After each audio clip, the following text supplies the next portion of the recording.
ಮಧುಮೇಹ ಕಾಯಿಲೆಗೆ ತುತ್ತಾಗಿ ಡಯಾಲಿಸಿಸ್ ಹಂತ ತಲುಪಿರುವ 14 ವರ್ಷದ ಬಾಲಕನ ಚಿಕಿತ್ಸಾ ವೆಚ್ಚಕ್ಕೆ 10,000 ರು ನೀಡಿ ಸಿದ್ಧಾರ್ಥ ಬಡಾವಣೆಯ ನಿವೃತ್ತ ಶಿಕ್ಷಕ ವಿ ರಾಜೇಂದ್ರ ಹಾಗೂ ನಾಗಿಣಿ ಅವರು ತಮ್ಮ ಮಾನವೀಯತೆ ಮೆರೆದಿದ್ದಾರೆ.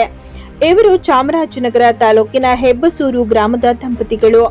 ನಂಜನಗೂಡು ತಾಲೂಕಿನ ಕೂಗಲೂರು ಗ್ರಾಮದ ಬಡ ಕುಟುಂಬಕ್ಕೆ ಸೇರಿದ ಸಚ್ಚಿದಾನಂದಗೆ ಕುಟುಂಬದವರು ಕಳೆದ 4-5 ತಿಂಗಳಿಂದ ಜೆಎಸ್ಎಸ್ ಆಸ್ಪತ್ರೆಯಲ್ಲಿ ಡಯಾಲಿಸಿಸ್ ಮಾಡಿಸುತ್ತಿದ್ದು, ವಾರಕ್ಕೆ 2 ಬಾರಿ ಡಯಾಲಿಸಿಸ್ ಮಾಡಿಸಲು ಆರ್ಥಿಕ ಸಮಸ್ಯೆಯಿಂದ ದುಸ್ತರವಾಗಿತ್ತು. ಇವರ ಸಮಸ್ಯೆಯಲ್ಲಿರುವ ವಿಚಾರ ವಾಟ್ಸಪ್ ಗ್ರೂಪ್ಗಳಲ್ಲಿ ಹರಿದಾಡುತ್ತಿತ್ತು. ಈ ವಿಚಾರ ವಿ ರಾಜೇಂದ್ರ ಅವರು ಗಮನಿಸಿದ್ದಾರೆ. ತಮ್ಮ ವಿವಾಹ ವಾರ್ಷಿಕೋತ್ಸವದ ನಿಮಿತ್ತ ವಿ ರಾಜೇಂದ್ರ ದಂಪತಿ ಇವರಿಗೆ ಸಹಾಯ ಮಾಡಲು ಮುಂದಾದರು. ಇವರೊಂದಿಗೆ ನಿವೃತ್ತ ಶಿಕ್ಷಕಿ ವಿ ಅನ್ನಪೂರ್ಣ ಕೂಡ ಕೈಜೋಡಿಸಿದರು. ಇಬ್ಬರು ತಲಾ 5,000 ರೂಪಾಯಿಗಳ ಚೆಕ್ ಅನ್ನು ಪತ್ರಕರ್ತರ ಭವನದ ಅಂಗಳದಲ್ಲಿ ಸಚ್ಚಿದಾನಂದಗೆ ನೀಡುವ ಮೂಲಕ ಮಾನವೀಯತೆ ತೋರಿದ್ದಾರೆ.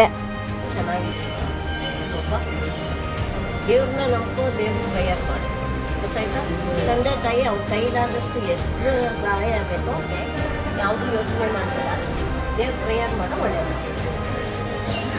ಪ್ರೇಯರ್ ಮಾಡ್ತಾ ಇದ್ರೆ ದೇವರ ಶಕ್ತಿ ಗೊತ್ತಾಯ್ತಾ, ಒಳ್ಳೇದು ಮಾಡ್ತಾನೆ. ಧೈರ್ಯವಾಗಿ ಭಗವಂತನ ಮಹದೇಶ್ವರನಿಗೆ ಚಾಮುಂಡೇಶ್ವರಿ ತಾಯಿ ಚೆನ್ನಾಗಿ ಮಾಡಲಿ ಅಂತೇಳಿ ನಾವು ಹಾರೈಸ್ತಾ ಇದ್ವಿ.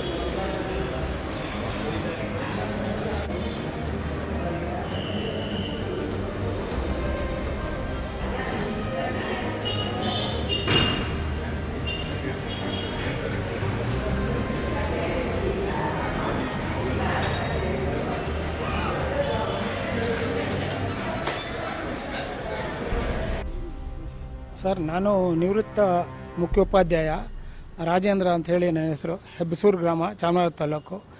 ಈ ಮಗು ಡಯಾಲಿಸಿಸ್ಲಿ ಅಡಿಕ್ಟ್ ಆಗಿದೆ ಅಂಥೇಳಿ ಗ್ರೂಪಲ್ಲಿ ಯಾರೋ ಹಾಕಿದ್ದನ್ನು ನೋಡಿ ನಾನು ಅದನ್ನು ಅವ್ರ ತಂದೆ ಪೋಷಕರನ್ನ ಭೇಟಿ ಮಾಡಿದಾಗ ಅವರು ಈ ಥರ ಡಯಾಲಿಸಿಸ್ ಆಗ್ತಾಯಿದೆ, ಮಗುಗೆ ಕಿಡ್ನಿ ಪ್ರಾಬ್ಲಮ್ ಆಗಿದೆ ಅಂತ ಹೇಳಿದ್ರು. ನನ್ನ ವಿವಾಹ ವಾರ್ಷಿಕೋತ್ಸವ ಇತ್ತು ನಿನ್ನೆ ದಿವಸ.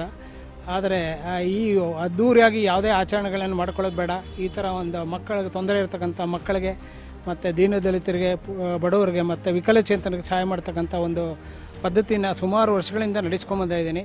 ಬಟ್ ನಾನು ಯಾವುದೇ ಆಡಂಬರಕ್ಕೆ ಇದು ಮಾಡ್ತಾ ಇರಲಿಲ್ಲ. ಈ ಉದ್ದೇಶ ಯಾತಕ್ಕೆ ಅಂತಂದರೆ, ಆ ಮಗುಗೆ 14 ವರ್ಷ, ಈಗ 2 ಕಿಡ್ನಿ ತೊಂದರೆ ಇದೆ ಅಂತ ಹೇಳಿದ್ರು.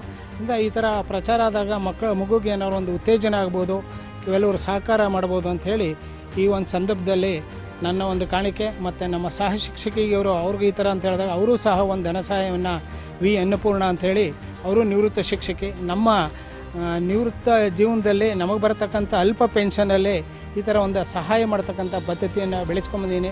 ಹಲವಾರು ಶಾಲೆಗಳಿಗೂ ಸಹ ಪುಸ್ತಕ, ಕಾಂಟ್ರಿಬ್ಯೂಷನ್ಸ್ ಮತ್ತು ಫೀಸು, ಬಟ್ಟೆ ಈ ಥರ ಎಲ್ಲ ತಗೊಳ್ತಕ್ಕಂಥ ಒಂದು ಅಭ್ಯಾಸವನ್ನು ನಾನು ಮೈಗೂಡಿಸ್ಕೊಂಡಿದ್ದೀನಿ. ಇದರಲ್ಲಿ ನಿಮ್ಮೆಲ್ಲರ ಸಹಕಾರ ನಮಗೆ ಅತ್ಯಗತ್ಯ ಅಷ್ಟೇ. ಮಕ್ಕಳು ಅಂದರೆ ನಂಗೆ ತುಂಬ ಇಷ್ಟ. ತಿನ್ನಲಾರದ ಹಣ್ಣು ಬಲು ರುಚಿ ಅಂತ ಅಂತಾರೆ. ಹಾಗೆ ಮಕ್ಕಳಿಗೆ ಬೆಲೆ ಕಟ್ಟೋಕ್ಕೆ ಆಗಲ್ಲ. ಎಲ್ಲೋದ್ರೂ ನಮಗೆ ಆ ಥರ ಮಕ್ಕಳು ಸಿಗಲ್ಲ. ದೇವರು ಚೆನ್ನಾಗಿ ಕೊಡಬೇಕು, ಕೊಟ್ಟರೆ ಆರೋಗ್ಯವಾಗಿರುವಂಥ ಮಗುನ ಕೊಡಬೇಕು. ಕೊಟ್ಟಿದ್ದಾನೆ, ಅವನೇ ಕಾಪಾಡ್ತಾನೆ. ದೇವ್ರನ್ನ ನಂಬ್ಕೊಂಡಿದ್ದೀವಿ, ಒಳ್ಳೆಯದಾಗತ್ತೆ. ಅವರು ಸಹಾಯ ಮಾಡಬೇಕು ಅನ್ಸುತ್ತೆ. ನಮ್ಮ ಮಗು ಬದುಕಿಸ್ಕೋಬೇಕು, ಸಹಾಯ ಕೇಳಬೇಕು ಇನ್ನೊಬ್ರ ಹತ್ರ ಅಂತ ಆಸೆ. ನಮ್ಮ ಮಗುಗೋಸ್ಕರ ನಾವು ಏನು ಬೇಕಾದ್ರೂ ಮಾಡ್ತೀವಿ.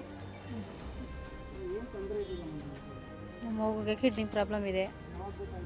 ಅವನಿಗೆ 3 ತಿಂಗಳಿಂದನೇ ಗೊತ್ತಾಯಿತು. 3 ತಿಂಗಳಿಂದನೂ ಟ್ರೀಟ್ಮೆಂಟ್ ಕೊಡಿಸ್ತಾ ಇದ್ದೀನಿ.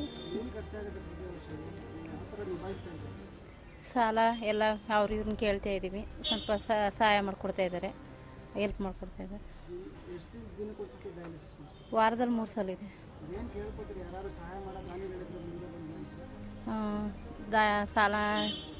ಸಹಾಯ ಮಾಡೋರು ಮುಂದೆ ಬನ್ನಿ ಅಂತ ಕೇಳ್ಕೊತಿದ್ವಿ.